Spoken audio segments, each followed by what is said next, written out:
I just want to tell you today I'm having so much fun because Laura Patinkin, who played my daughter thousands of years ago, has agreed to come and play my friend here today. Ladies and gentlemen, this is Laura Patinkin. Hello. She's a wonderful, wonderful actress. She's a wonderful, and I want you to hear the story.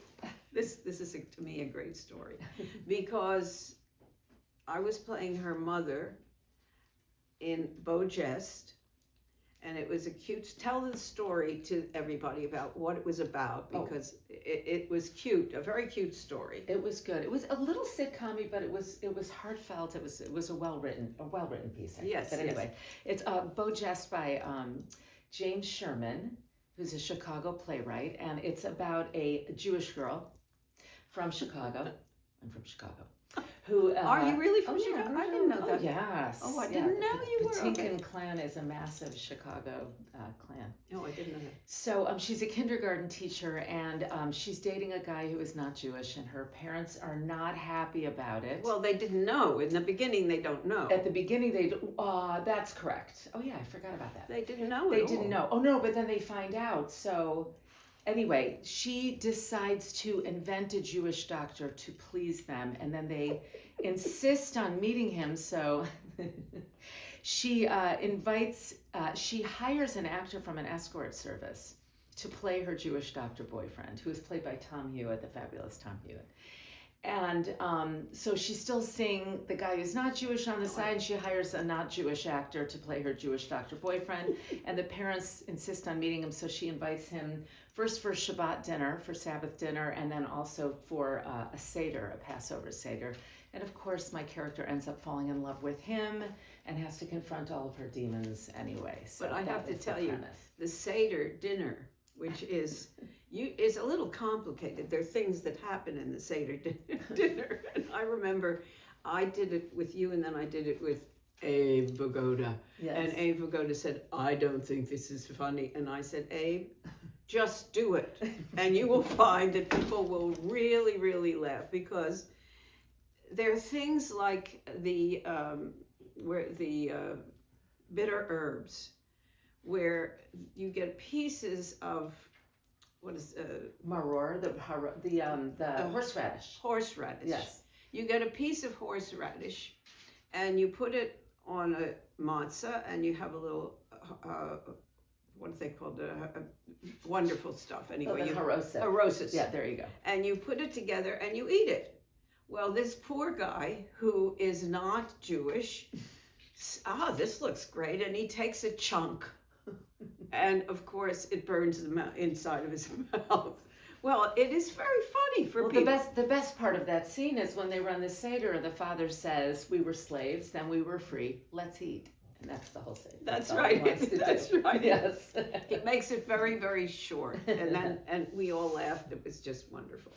And Laura was just charming. But then... You were charming. But then, Laura, tell the story about your real life, about what happened. Well, so the woman who was playing my mother in the show is a Chicago actress named Rosalind Alexander, and Roz did not like who I was seeing in real life. And when she found out that my mother was not a fan, she insisted on that I meet her daughter-in-law's brother, I didn't realize he was her daughter-in-law's brother. Oh yeah, her daughter-in-law Joan's brother, Mark. So he came to see the show. He basically went shopping for 2 hours because he was sitting in the audience. And then she said, just come down and meet him. So I put my hair in a hat and a scarf, and I went downstairs and I met him, and I could tell immediately he was a quality human being. He was a great guy. He asked me out for a drink the next weekend. I was still seeing this other person, and I said, you can't call me anymore because I'm still in this other relationship. And then he wrote, there were no phones during those days. There was no emails, none of that. So he wrote me letters, and he sent flowers over the next couple months. And this is a smart guy, by the way. Yeah. And then I ended up breaking up with this other guy. He heard through Roz, who was playing my mother, and he wrote me a letter and said, let's just go out, no strings attached. And anyway, and the rest is history. So that's who I ended up marrying. I have 3 children. We've been married for almost 33 years. Plus the fact he happens to be a famous doctor. Would you tell what the first thing that he did with the Siamese twins?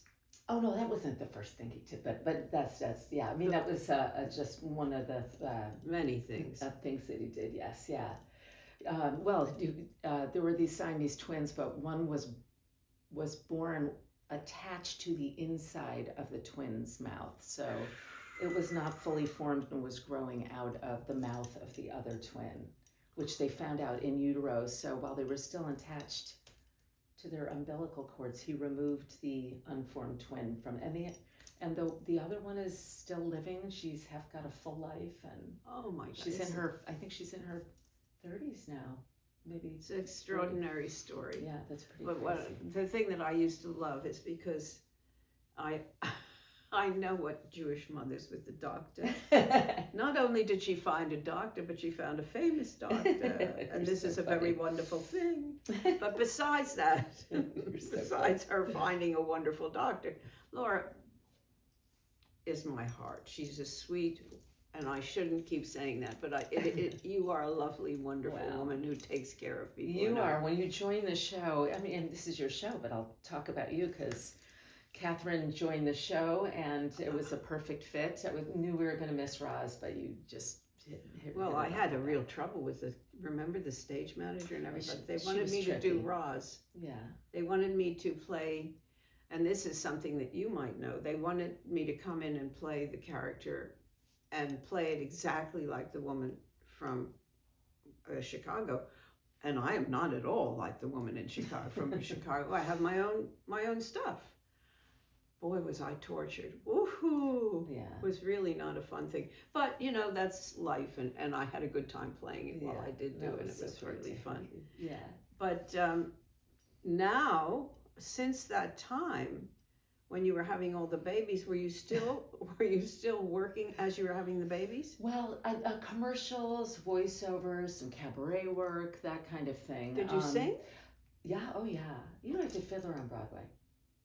I played Seidel with Topol. No kidding! Yes, yeah. I was a music theater major in college. He was interesting, Topol.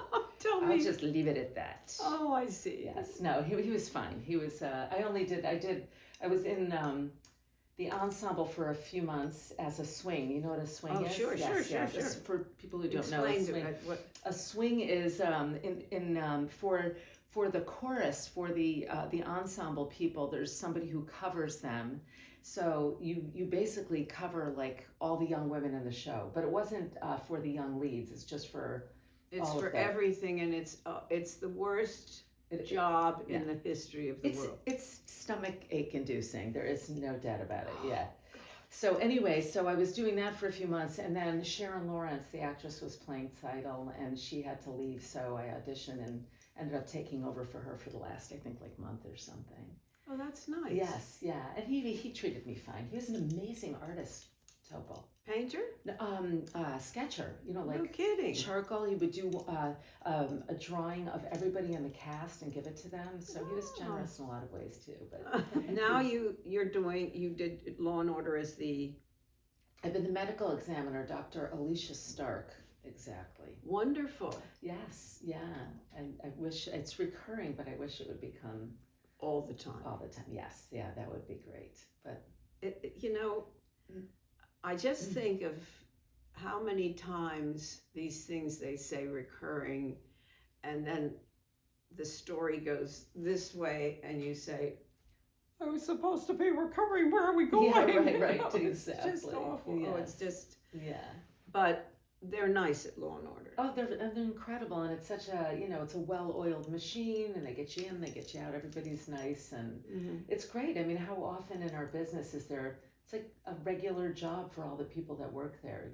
They know it's not going anywhere. Which Law and Order did you do? It's the original, the reboot of the original, the one that Sam Waterston was on. Yeah. Yes, but he's not there anymore. But yeah, I can't remember all the different people I played. But at one point, that wonderful actor, I can't remember. Oh, anyway, At one point I had to say, Are you calling Mr. Witt as a witness? I presume you intend to call Mr. Witt as a witness. He's in the hallway.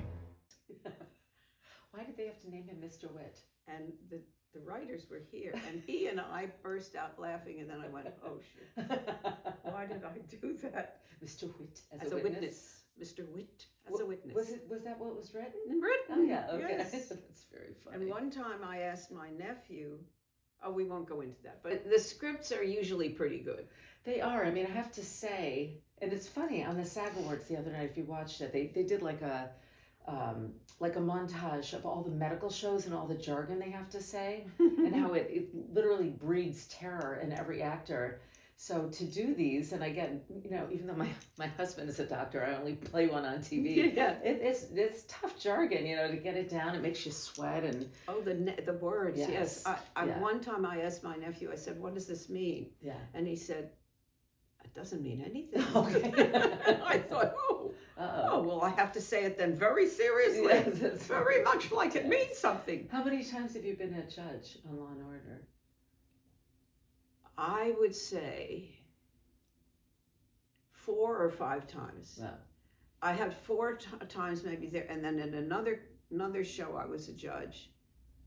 You're very judge-like. I would hire you as a judge. I would hire me, but Yes. I was not, like you said. Yes. There was one judge that went on and on and on. Okay. And the lady judges did not do it, Oh. which I was disappointed about because I thought it would be a lot of fun to be on all the time. But Yeah. such is life. Yes. Such is life. So Yes. then you did voiceovers. Yes, I did voiceovers, and then while I was raising my kids, it was definitely my priority. And I Tell about the kids. That's another thing that's amazing. I can't believe, because this is a little girl. She was a little girl. And suddenly I see here from my friend, she has 3 children, and she has what? They must have done something then. So, well, how old are they? They're 30, 28, and 27. I know. God. They're old people. So, yeah, exactly. So, yeah. And what do they do? My 30-year-old is Gabby, and she teaches 3rd grade at Horace Mann around the corner. Oh, Yes. well, she's very smart then. She's a good one. And then my second is a son. His name is Grant, and he's finishing up grad school at Wharton right now. He's at University of Pennsylvania. That's right, and you're my sister. Oh, there you go. What is he studying? He's getting his MBA, his master's in business, but for healthcare management. So. Oh, he's got to talk to Lucy, my sister, who did this film Yes. on sending healthcare people into communities. Oh, great. Oh, he should really talk to her. All right, we'll talk about it. Yeah. But anyway, who's the third one? And then my third one, her name is Hannah. She just turned 27 about a week and a half ago. And she moved to Sydney, Australia last year. So This is an incredible story, everybody. You must hear this because it's an incredible story. Well, she had gone for her semester abroad when she was a junior in college, and it was during COVID, so we had to bring her home like a month after she got there, and she felt like this was an aborted opportunity. And then she said, if Trump gets reelected, I'm moving to Australia, and she did. He did, and she did. So that is why she moved to Australia, and she's incredibly happy and living a beautiful life, and very proud of her. But tell Yes. about what happened. Oh, well, she lived 5 minutes from where the shooting. But crazily enough, I still feel like she's a lot safer there. This happens every single day here in this country, and they have gun laws in place. It was a very rare thing to happen. I'm sorry that it was especially an anti-Semitic situation, and I'm glad that she was not at the Hanukkah party. That was Oh, it was a 5 minutes. Hanukkah party? It was a Hanukkah party. Oh my God. Oh yeah. So everybody was gunned down, and it was just a scary How thing. many people were killed? I want to say all in all, including a very old rabbi and like a 5-month-old, I think 14 people died. Oh So, my God. Yeah, thank God for the brave man, an Arab man actually, An Arab man? an Arab man who came forth and tackled the gunman. He ended up getting shot, but Yes, he he did. took down the But gunman. he's still so alive. He's still alive and But he- doing really well. Oh, he's doing very well? Yes, yeah. The whole thing is Yeah. just, I just was watching 60 Minutes this last week, And these two men, one lost his son, who was a really terrific athlete, was going to go on, and the other was a beautiful girl. Oh. And this kid who had been saying to his parents and to all sorts of people, I need help. He was asking for help. And the parents went out and bought him a handgun and said, just don't get caught. Oh, for God's sake. And so that they're now in jail, which is great. Today there was a ruling, there was that shooting in Georgia of that boy who took a rifle, and his father had just given him the rifle, and he was found guilty today of manslaughter and everything else. He's going to jail. The father? The father supplied him with a gift of a rifle, so he's going to jail. Good. Because he brought it to school and killed people. And now it's 3 people that I know, 3 parents that are in jail, which is great. Wow. Because you don't give a kid a rifle, period. You don't, anyway. Horrific. This isn't, we were going to have a happy talk. Wah, wah. But you did, now you're doing, this is what I wish I could do, but I can't see. Well, that is the only issue. Otherwise, you would be perfection for it. I'm narrating audiobooks now, so that's my. What are your books that you've done? I'm still kind of new to it, but I was nominated for an award last year. Yes, for a narrator of distinction. It was a book called The Evil Inclination, and is it like a horror story? Or Nope, something? it's a novel. Actually, it's so funny. Everything seems to be Jewish themed, but it's a fantastic story about a young Jewish man in the early 2000s. He's 20 years old and goes to Brooklyn College, and he falls in love with an Italian Catholic girl. But it's not sitcom-y. Like, what's the show that's on Netflix? Nobody Wants This. The one that Tova Felch is on. Oh. Yeah. But anyway, this is more about his whole exploration of, the expression is falling off the derech if you go off the path of being Orthodox. So why he ended up allowing himself to fall in love with her and what that means about his self-exploration and everything else. A very good book. Wonderful. So, yes. And you got an award for it. Oh, no, I was nominated. You were nominated. I didn't get it, but that's okay. Listen, you were nominated. It's lovely to be nominated. And you have a nice, lovely voice that I would listen to if I was listening to a book. Yes, That, you should listen. Do you listen to books? Well, my friend keeps saying you've got to listen to books. My father used to do it all. My father used to do it all the time. Yeah. And he would start off on the book, and suddenly I'd walk in the room and he'd be, Oh. because it would help him sleep. Yeah. But no, you should listen, especially, if you are having eye issues, it's a great way to listen. I know, I just have to set it up, and I'm so bad at setting any of these things. I am so bad at technical things. I'll help you with that. That's easy. Yeah. That's easy. And a book that I just narrated for Heshet Audio is The Big M, which is 13 incredible writer essays about menopause. No! But they're interesting. Oh, really? Yes. They're really good writers. Like Cheryl Strayed, who wrote Wild. Do you remember that movie with Reese Witherspoon? The movie Wild? Anyway, so that's the author. But anyway. Oh, how yes, wonderful. Yeah, No, who was it? Oh, yes, my friend told me. I took a friend of mine to her birthday lunch. And I was talking about her life because she's going to do a video too. And she told me about meeting her husband, who is 14 years her junior. Oh, good for her. Really terrific. And I said, and you have a son? She said, yeah. She said, I thought it was menopause. Oh. And she said, I went to one of these women, something or other, and they said, it's not menopause, you're pregnant. How old was she? She was in her she was in her 40s. Wow, good. She was in her 40s, and she had this son. She's a fascinating person because which I'm not going to tell her whole story, but I'll tell you quickly. She had a husband who was a race car driver. Oh. And they went to Europe to do a race car, and he got killed. Oh. She was all by herself in Europe. This perfectly American-looking girl with not a penny in her pocket. Oh boy. So it's fascinating how different people do different things. Yes. Yeah. I don't know what I would have done. I'd have no idea. Wow. I don't have that kind of courage. Yeah. I really don't. Oh, that's scary. Yeah. Yes. So you've been doing the books. How many? You said, do they pay?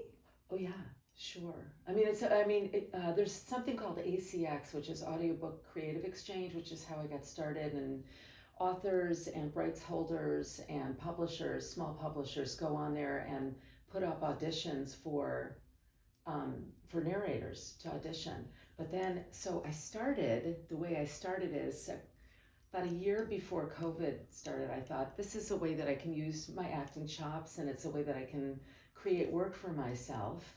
And I took a course in the city with a great guy named Paul Rubin, and I took a weekend, like, intensive course, and then had samples made.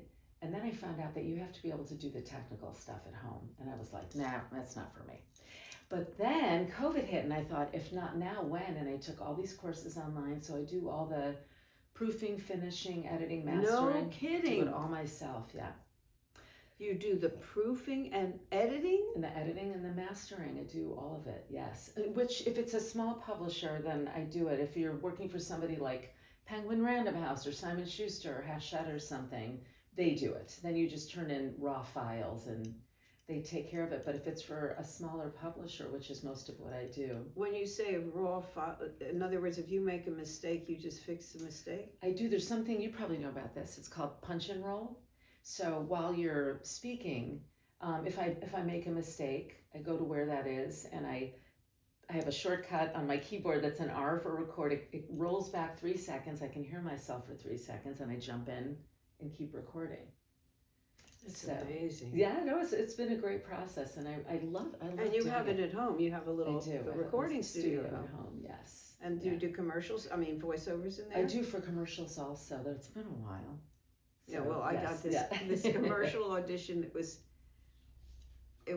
like this, a monologue, long like that. I can tell you, it's that length. Yes. The smallest writing in the history of the world. Yeah. And I said, first of all, I can't see. Second of all, wouldn't they think it would be smart to do, what is the lining, giving you an extra line in between so that you could see double space it. Double space. I'm with you. I totally agree. So, I mean, and also I started to read it and I went, And I don't know who your agent is, but Tracy Goldblum. Yes. I used to be with Abrams also. Yeah. Well, she's not there anymore. No, she's got her own thing. But right. Tracy, I said, Tracy, I'm sorry, I can't, this is not for me. And she said, I understand perfectly.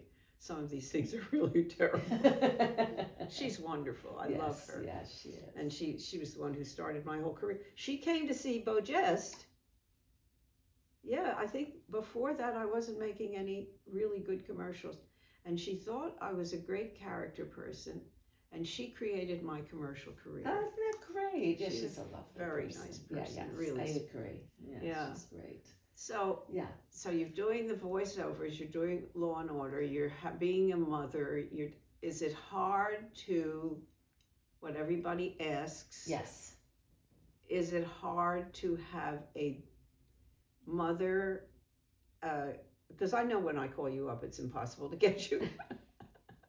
Is it hard to have this kind of a career with a husband who's very active and everything else, or is he busy all the time? He's busy too, and it's a different point in my career too. I feel really grateful, as I've matured, that your goals change also. I'm so happy to work, but I'm grateful that I have my kids, and I'm busy with that also, and there's a lot to do all the time. I never feel at a loss. This summer, because it's been interesting trying to go back after all these years into the theater.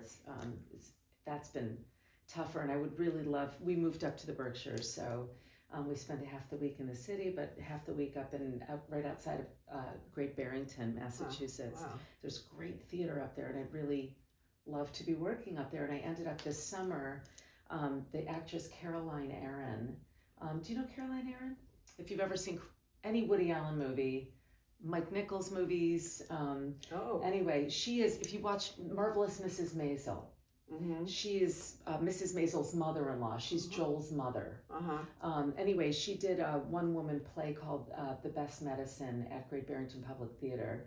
an hour and 20 minutes of standing and speaking, and I covered her this summer. So I learned an hour and 20 minute script, which I didn't think my brain could do anymore. But that was a great experience. I didn't get to go on, so I'm looking for, hello out there, a small theater. I would like to do it somewhere in Chicago or Atlanta or What about this Florida. thing that the two people play that I just saw off Broadway?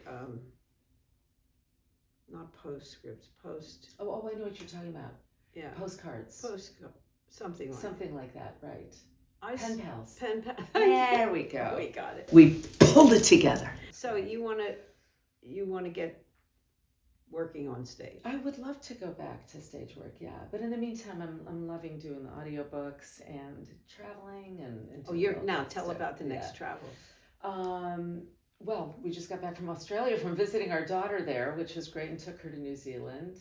Got to do a lot of traveling in my 20s. I spent 3 summers overseas entertaining the American troops all over the world. I You was did? hoisted out of helicopters and lived out on the ship out in the Indian Ocean and all over the Far East. What did you do? Sing? Yeah. I was with 6 Miss America pageant finalists, even though I've never done a pageant, and they would take a knife and say, miscellaneous from the state of confusion. And were the girls okay? They were phenomenal. I thought they were going to be like, don't talk to me, you'll break my nail. But they were all fantastic. They were all the talent finalists from the pageant. So they were really talented, accomplished, smart women. Because believe it or not, Miss America it's not like Miss USA. Miss America is a scholarship competition. So they all you have to be of a certain brain trust. Yes.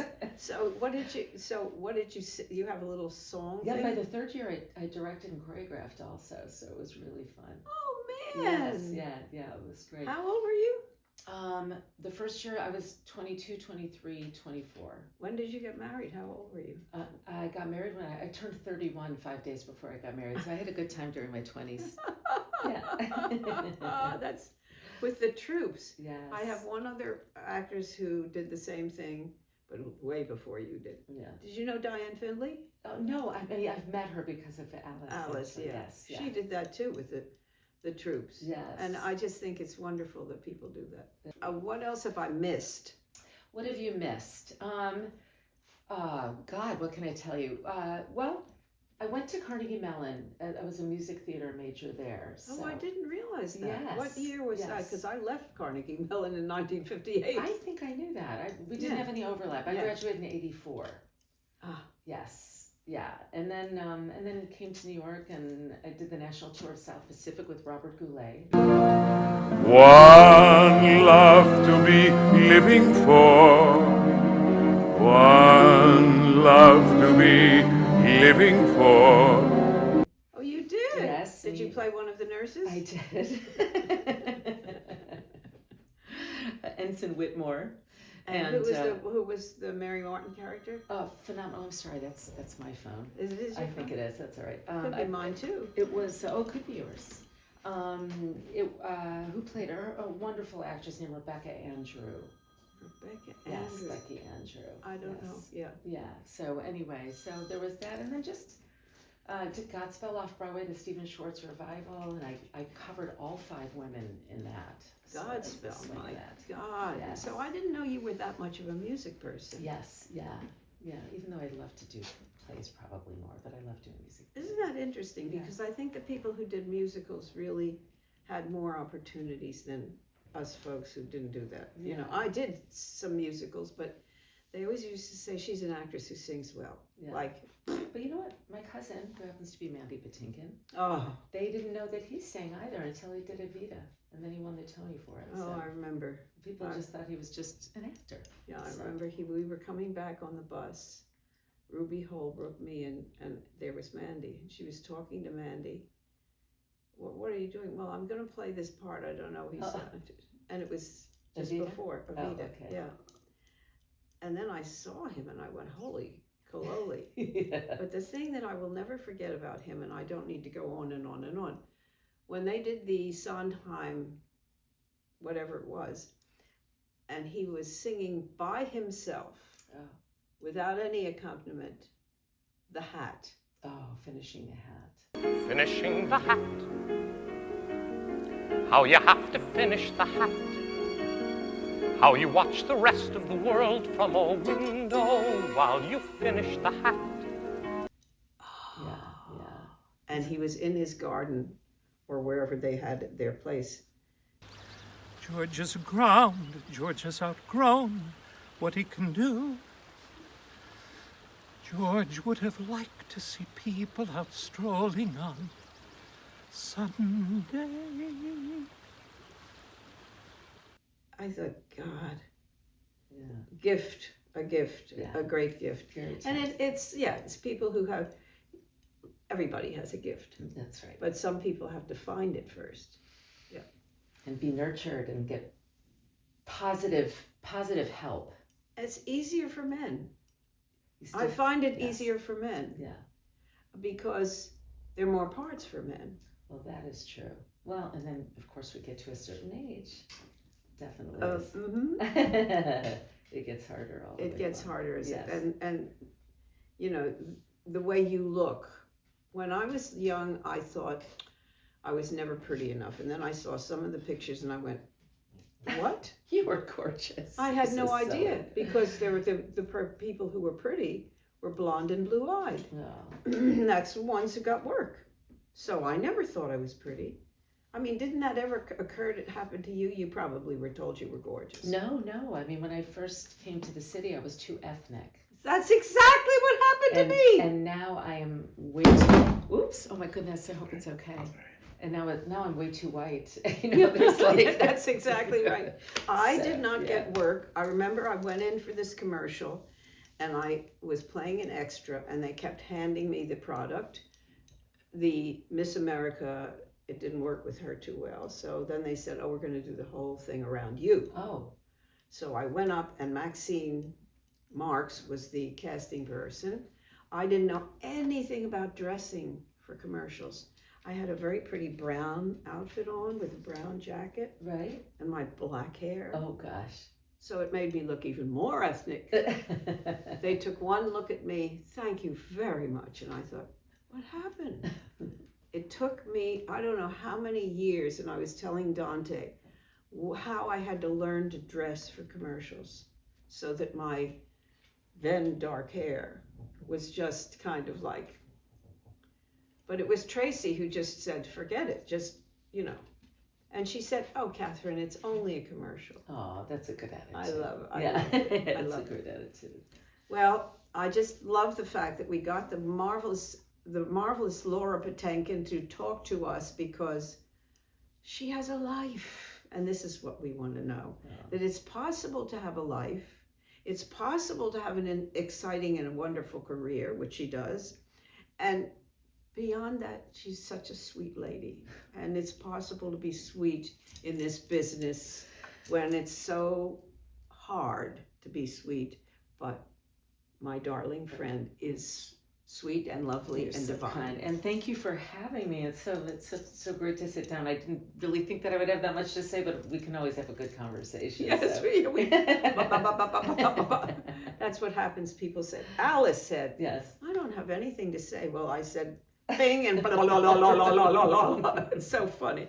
Anyway, I'm very happy that we were able to show this to you, and Thank we'll you for talk to you having me. soon. Thank you, Catherine. Thanks, Dante.